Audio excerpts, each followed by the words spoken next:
دونوں ٹانگوں سے مشکل سے چلنے والا ساہیوال ڈویژن کے گاؤں شاہپور کا رہائشی محمد بشیر اپنے خاندان کی کفالت کے لیے سارا دن گلیوں اور بازاروں میں پاپڑ فروخت کرتا نظر آتا ہے۔ ہمت اور بہادری کی مثال محمد بشیر حکومتی توجہ کا طالب ہے۔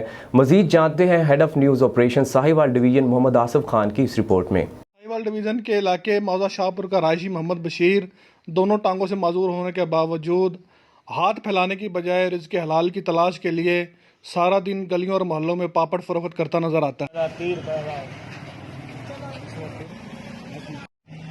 کا 30 روپے کا 10 روپے کا 5 روپے کے